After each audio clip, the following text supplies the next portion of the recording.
তালের এই ভরপুর মৌসুমে আজকে নিয়ে আসলাম তালের কাঁঠালি চাপা পিঠা।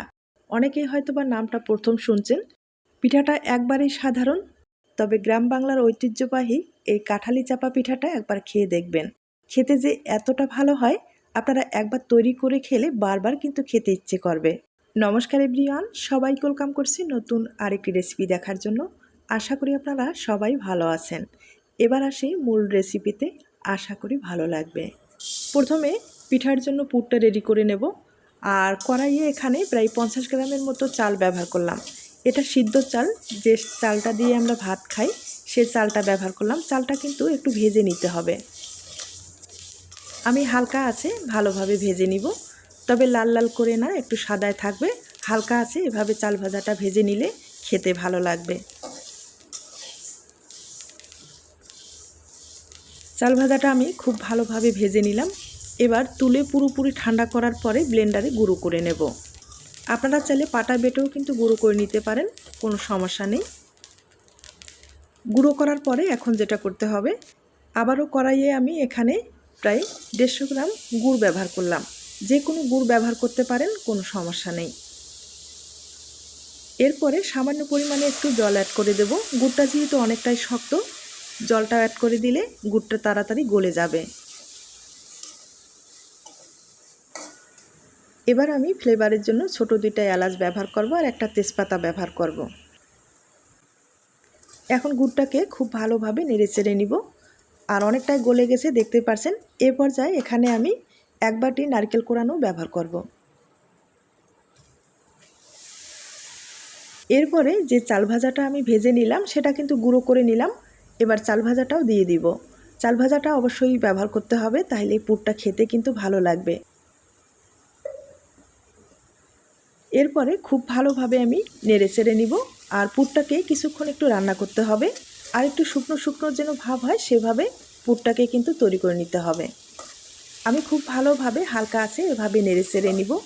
আর যেহেতু এখানে চালের গুঁড়োটা ব্যবহার করা হয়েছে, অনেকটাই কিন্তু টেনে নেবে, মানে গুড়টাকে রসটা টেনে নেবে। তার জন্য হালকা আছে রান্না করতে হবে। আর আমি কিছুক্ষণ ভালোভাবে রান্না করে নিলাম। অনেকটাই ঝরঝরা হয়েছে দেখতে পারছেন। পুরোপুরি রান্না করে নিলাম। এবার প্লেটে তুলে নিতে হবে। আর এই পুরটা কিন্তু এখন পুরোপুরি ঠান্ডা করে তারপরে পিঠাতে ব্যবহার করতে হবে। আর দেখতে পাচ্ছেন একবারে কিন্তু ঝরঝরা হয়েছে। এরকম পুর হলে খেতে ভালো লাগবে। আর পুরটা যদি একবারেই আপনারা নরম করে তৈরি করেন, মানে একটু ভিজা ভিজা টাইপের তৈরি করেন, সেক্ষেত্রে ওই পুরটা কিন্তু এই পিঠায় খেতে ভালো লাগবে না। এবার পিঠার জন্য ডোটা আমি রেডি করে নেব। তার জন্য কড়াইয়ে এখানে 1 চামচ ঘি ব্যবহার করলাম। ঘিটা ব্যবহার করলে পিঠার ফ্লেভারটা ভালো আসবে। আর ঘিটা কিন্তু পরিপূর্ণভাবে গরম হতে হবে। যখন পরিপূর্ণভাবে গরম হবে, এ পর্যায়ে এখানে আমি চালের গুঁড়ো ব্যবহার করব। আর আপনারা কিন্তু যে কোনো চালের গুঁড়ো ব্যবহার করতে পারেন, কোনো সমস্যা নেই। এটা আতপ চালের গুঁড়ো আর শুকনো চালের গুঁড়ো। এখানে 200 গ্রামের মতো চালের গুঁড়ো ব্যবহার করলাম। আর এবার হালকা আছে চালের গুঁড়োটা 4-5 মিনিটের মতো সেঁকে নিব, একবারে হালকা আছে। তবে মূল উপাদান এখানে হচ্ছে, আপনারা যে চালের গুঁড়ো ব্যবহার করেন অবশ্যই কিন্তু সেঁকে নেবেন। সেঁকে নিলে হবে কি, পিঠাটা এতটাই নরম হবে, মুখে দিলেই কিন্তু মিলিয়ে যাবে। এই ডোটা যেহেতু হাতে তৈরি করতে হবে, অনেক সময় দেখা যায় কি পিঠাগুলো শক্ত হয়ে যায়। আর আপনারা যদি যে কোনো চালের গুঁড়ো এভাবে কিছুক্ষণ একটু সেঁকে নেন, সেই সমস্যাটা আর হবে না। পিঠাটা এতটাই নরম হবে, মুখে দিলেই কিন্তু মিলিয়ে যাবে। তাই রিকোয়েস্ট থাকবে, পিঠাটা তৈরি করতে গেলে অবশ্যই যে কোনো চালের গুঁড়ো আপনারা এভাবে সেঁকে নেবেন। এরপরে কিন্তু ডোটা তৈরি করবেন। আমি 4-5 মিনিটের মতো হালকা আছে সেঁকে নিলাম। এবার একটা পাত্রে ঢেলে নিব।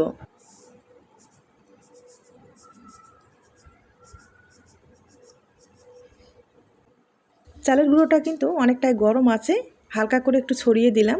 এবার স্বাদ মতো লবণ দিয়ে দিতে হবে। লবণ দেওয়ার পরে খুব ভালোভাবে মিশিয়ে নিলাম। এখন যেটা করতে হবে, এখানে তালের রসটা মিশাতে হবে। তালের রস প্রায় এখানে 3 চামচ ব্যবহার করলাম। আপনারা চাইলে একটু বেশি ব্যবহার করতে পারেন। আর এই তালের রসটা কিন্তু আগে থেকে একটু জ্বালানো ছিল। আপনারা চাইলে ফ্রেশ যে তালের রসটা আছে সেটা ব্যবহার করলে ফ্লেভারটা আরও ভালো আসবে। যাই হোক, আমি কিন্তু খুব ভালোভাবে এখন মিশিয়ে নেব। আর চালের গুঁড়োটা কিন্তু অনেকটাই গরম আছে, হাত দেওয়া খুবই মুশকিল হয়ে যাচ্ছে। আর এটা যেহেতু শুকনো চালের গুঁড়ো, তাই এখানে কিন্তু অবশ্যই দুধটা ব্যবহার করতে হবে। আপনারা চাইলে জল দিয়েও কিন্তু ডোটা তৈরি করে নিতে পারেন, তবে দুধের ফ্লেভারটা ভালো আসবে। এবার আমি ছোট চামচ দিয়ে 2 চামচ চিনি ব্যবহার করব।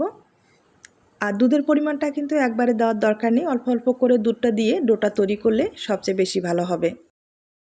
এবার খুব ভালোভাবে আমি মিশিয়ে নেব।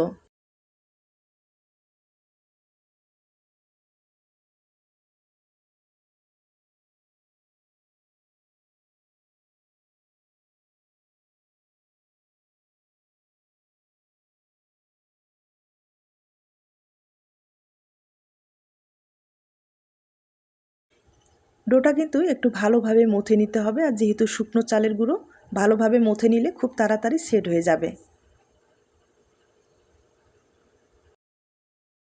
আমি খুব ভালোভাবে মথে নিলাম। আর ডোটাকে কতটুকু নরম রেখেছি আপনারা হয়তো বা দেখে বুঝতে পেরেছেন। এখন আমি একটা প্লেট দিয়ে ঢেকে রেখে দিব প্রায় 5 মিনিটের মতো। এর ফাঁকে কাঁঠালের পাতাগুলো আমি একটু রেডি করে নেব। আমি কিন্তু কিছুটা পরিমাণে এখানে কাঁঠালের পাতা নিলাম।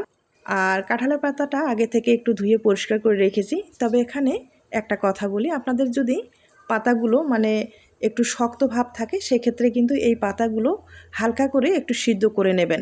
সিদ্ধ করলে এই যে শক্ত ভাবটা সেটা থাকবে না, খুব ইজিভাবে আপনারা মুড়িয়ে নিতে পারবেন বা পিঠাগুলো তৈরি করতে পারবেন, কোনো আঁকা বাঁকা হবে না। আর আমার পাতাগুলো কিন্তু অনেকটাই নরম আছে, তাই আমার মনে হয় সিদ্ধ করার কোনো দরকার হবে না। এভাবে আমি পিঠাগুলো তৈরি করে নেব। আর এবার চলুন পিঠাগুলো তৈরি করা যাক। আমি একটা কাঁঠালের পাতা নিলাম, আর পাতাতে অবশ্যই হালকা করে একটু ঘি লাগিয়ে নিতে হবে, অথবা তেল একটু লাগাতে পারেন, কোনো সমস্যা নেই। এবার ডোটাকে সামান্য পরিমাণে দিয়ে একটু চড়া করে নিতে হবে। আর হাতের সাহায্যে চড়া করলে কিন্তু একটু হয়তোবা আঁকা বাঁকা হতে পারে, তার জন্য যেটা করতে পারেন, আর একটা পাতা কিন্তু উপরে দিয়ে হালকা করে একটু চাপ দিয়ে চড়া করে নিতে পারেন। তাহলে প্রত্যেকটা জায়গায় সমান হবে, আর পিঠাটা কিন্তু খেতেও ভালো লাগবে। আর এই পিঠাটা কিন্তু কোনোভাবে মোটা করবেন না, মোটা করলে খেতে ভালো লাগবে না। প্রত্যেকটা জায়গায় যেন সমানভাবে ডোটা বসে, তাহলে কিন্তু পিঠাটা সিদ্ধ হতেও সমস্যা হবে না এবং খেতেও দুর্দান্ত একটা স্বাদ হবে। এবার পিঠার মাঝখানে আমি পুর ব্যবহার করব। আর এই পিঠা একটু বেশি করে পুর ব্যবহার করলে খেতে কিন্তু ভালো লাগবে।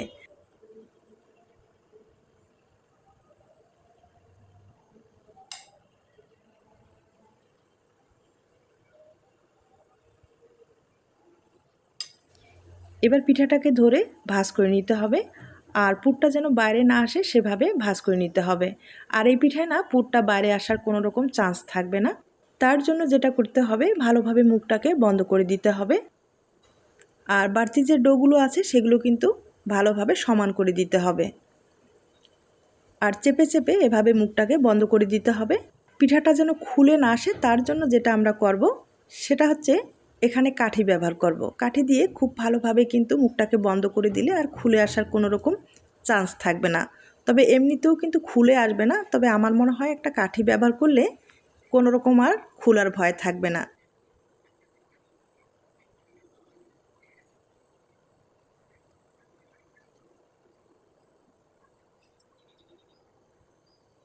আমি এখানে দুপাশে দুটা কাঠি ব্যবহার করলাম, এখন কিন্তু কোনো রকম আর খুলে আসার চান্স রইল না। সেমভাবে আমি আরেকটা তৈরি করে দেখিয়ে দিচ্ছি। এই কাঁঠাল পাতার চাপা পিঠাটা খেতে যে এতটা ভালো হয়, আপনারা যদি না খেয়ে থাকেন না, এই পদ্ধতিতে একবার হলো তৈরি করে দেখবেন।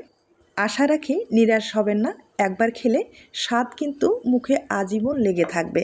আর এখন যেহেতু ভরপুর তালের সিজন, তাই তালের সিজনে একবার হলো এই পিঠাটা তৈরি করে দেখবেন। আর এই পিঠাটা অবশ্যই কিন্তু পাতলা করার চেষ্টা করবেন, মোটা করলে খেতে কিন্তু ভালো লাগবে না। তাই যত পাতলা করবেন খেতে ততটাই ভালো লাগবে।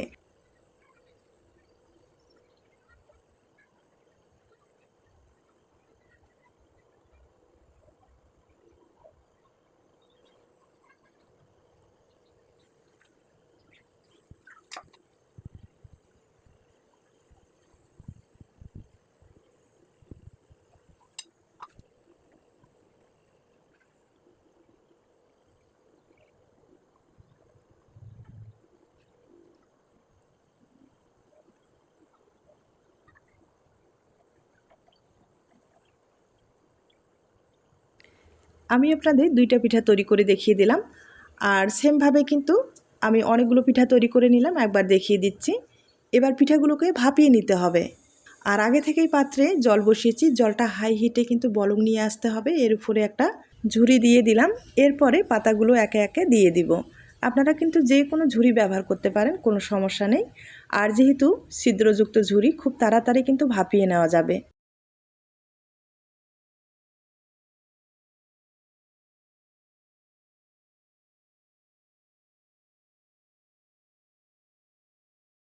সবগুলো পিঠাই আমি একসাথে দিয়ে দিলাম। এবার ঢাকনা দিয়ে প্রায় 10 মিনিটের মতো হাই হিটে ভাপিয়ে নিতে হবে।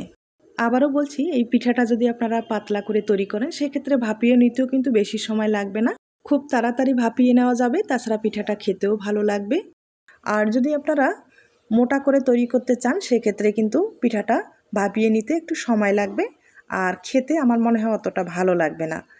তাই যতটুকু সম্ভব একটু পাতলা করার চেষ্টা করবেন, দেখবেন পিঠাটা খেতে ভালো লাগবে। আমি 10 মিনিটের মতো হাই হিটে জ্বালিয়ে ভালোভাবে ভাপিয়ে নিলাম।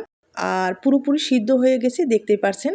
কালারটাও কিন্তু পুরোটাই চেঞ্জ হয়ে গেছে। আর পিঠাগুলোর খুব ভালো একটা ফ্লেভার আসছে। তাই এখন যেহেতু ভরপুর তালের সিজন, একবার হলো এই পদ্ধতিতে পিঠাটা তৈরি করে দেখবেন। আশা রাখি আপনার ফ্যামিলি এবং আপনার নিজের কাছেও অনেক ভালো লাগবে। এবার পিঠাগুলো তুলে আপনাদের পরিবেশন করে দেখিয়ে দিচ্ছি। তার আগে ছোট্ট একটা রিকোয়েস্ট থাকবে। রেসিপিটি আপনাদের কাছে যদি ভালো লেগে থাকে বা আপনার কোনো উপকারে আসতে পারে, তাহলে কিন্তু একটা লাইক দিতে পারেন। সবগুলো পিঠাই আমি প্লেটে তুলে নিলাম। এবার পাতা থেকে পিঠাটাকে আলাদা করে দেখিয়ে দিচ্ছি। প্রথমে যে কাঠিগুলো আমি ব্যবহার করলাম, সেগুলো কিন্তু খুলে ফেলে দিতে হবে। এবার পাতাটাকে আলাদা করে নিতে হবে। আর দেখতেই পারছেন কতটা সহজভাবে পাতা থেকে আলাদা হয়ে যাচ্ছে, আর দেখতেও কিন্তু অপূর্ব হয়েছে। কালারটাও ভালো এসেছে, দেখতেই পারছেন। আর পিঠাটাও কিন্তু অনেক পাতলা হয়েছে। আমি আবারও বলছি, যত পাতলা করবেন খেতে কিন্তু ততটাই ভালো হবে। আর এই তালের পিঠাগুলো গরম অবস্থায় খেতে কিন্তু আলাদা একটা স্বাদ পাবেন, আর যত ঠান্ডা হবে ততটাই কিন্তু খেতে আরও ভীষণ সুস্বাদু হবে। আর তালের যতগুলো পিঠা খাওয়া হয়েছে, তার চেয়ে আমার মনে হয় এই পিঠার স্বাদ কিন্তু অনেকখানি। তাই রিকোয়েস্ট থাকবে, আবারও অবশ্যই এই পদ্ধতিতে একবার হলো তৈরি করে দেখবেন। আমি সবগুলো পিঠায় পাতা থেকে আলাদা করার পরে আপনাদের একটা ভেঙে দেখিয়ে দিচ্ছি। আর দেখতেই পারছেন প্রত্যেকটা পিঠাই খুব সুন্দর হয়েছে, কোনো রকম কিন্তু আঁকা বাঁকা হয়নি বা ভেঙে যায়নি। তবে আপনারা যখন তৈরি করবেন, এই কাঁঠাল পাতাটা একটু বড় সাইজ নেওয়ার চেষ্টা করবেন, তাহলে পিঠার সাইজটা দেখতে আরও ভালো লাগবে। আর প্রত্যেকটা পিঠাই কিন্তু সমান হবে, আর ওই পিঠাগুলো দেখতেও যেমন ভালো লাগবে, খেতেও ভালো লাগবে। এখন আপনাদের একটা পিঠা আমি ভেঙে দেখিয়ে দিচ্ছি।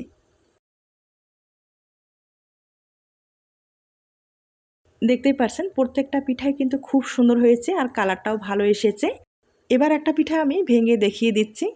ভরপুর এই তালের সিজনে হঠাৎ কোনো অতিথি আপ্যায়নে ঝটপট এই পিঠাটা একবার তৈরি করে দেখুন। আপনার অতিথি কিন্তু আপনার প্রশংসা না করে পারবে না।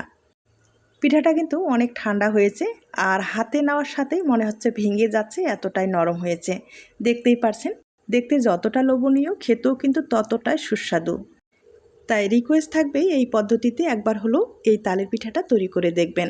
আর এই পিঠাটা না মুখে দেওয়ার সাথেই একবারে মিশিয়ে যাবে। অবশ্যই বাড়িতে ট্রাই করে দেখুন। আজ এ পর্যন্ত, নতুন কোনো রেসিপির সাথে আবার দেখা হবে। সবাই ভালো থাকবেন, সুস্থ থাকবেন এবং নিরাপদে থাকবেন।